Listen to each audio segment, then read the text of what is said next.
Okay, why I am going with these rims and tires.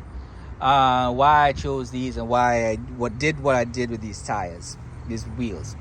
My 2002 Sequoia came with 16-inch wheels, and the front brakes on the Sequoia is not that great. And from 2004 for the first generation up to 2006, I think 2007 is when they did the first generation. From 2004 up, they put the bigger brakes on the front. So, but they also went with a bigger 17-inch wheel instead of the 16-inch wheel. So I took I'm using the 17-inch wheel so I can fit the bigger brakes onto the 2002 Sequoia. All I have to do is cut the dust shield back a little bit so the 2004 and up brakes will fit. And the wheel will still be able to fit over everything without any issues. I painted the wheel black because it's some kind of an alloy, and I wanted to give it that extra protection because it's going to Madagascar. If it goes to Madagascar, if I go to Madagascar, this vehicle is going with me. So if it goes to Madagascar, either with me for my use or I sell it to a Malagasy, I wanted the wheels to have a little extra protection from the sea water and the sea breeze and the salt and the sea sand that's all over the island. And this will help protect that a little bit more. That is why I painted it. Plus, it also looks nice to me. So that's why I went with that. Why I chose these wheels? At the time, this is what the store had. But I'm glad that's all they had because really, this is all that I really need. The Sequoia, the 2002 Sequoia came with 265s, 16s, on there, and 265, 18. 265, 85, 16s. These are 255s, so they're not as wide.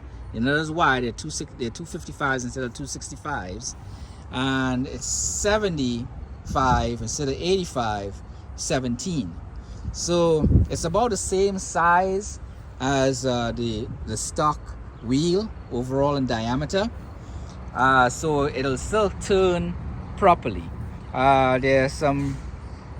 I chose that because I wanted to keep it close to stock as possible because there are a lot of criminal cops in Madagascar that's always looking for a bribe. So if you have something too aftermarket or too flashy, they might think you have money and try to rip you off. That's just the nature of Africa in general. The crime is rampant. Cops are more crooked than the civilians. So always looking for a bribe. So that's why I'm kind of sticking close to stock wheels.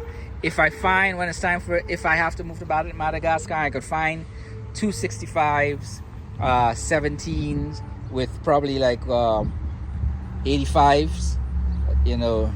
For here, then I'll go with that and see if there's any rubbing. If it's slight rubbing, I'll trim that. But I probably won't go much bigger than this because when you start getting bigger tires, they're heavier. You get terrible fuel economy. So I'm sticking right now with this because when you go from like say Antananarivo to Fort Dauphin or to Majunga, the roads are bad. There's not a lot of it's isolated. There's not a lot of people or places around that could give you fuel if you run out of fuel. And these tires, fuel is important. You can't be burning up fuel just to look cool. This vehicle has to be practical first, look second. It's starting to look good though. But that's why I chose these wheels and this setup. Most overlanders that travel through Africa, they stick to a similar style setup. So basically they confirm my thoughts. So I feel confident that this would be the best way to go. Lastly, if one of these tires bursts or you got to repair it, it's easier to find stock tires in Africa than the big 35s and the aftermarket type wheels, which is harder to find. And if you do find it, you'll be paying 3-4 times the amount for one of those wheels. So you just dumping money left and right if that situation occurs. And I do not want that to happen, to occur for me or to a Malagasy that buys this vehicle. They need to be able to access parts easily and wheels and whatnot. And this closest stock, if they can't find this particular size, the 255, 75, 17, they'll find something comparable that'll be just as cheap and easy to use and get them where they need to go. Y'all like, subscribe. If you have any questions or suggestions, put it in the comment section down below. Y'all have a good day.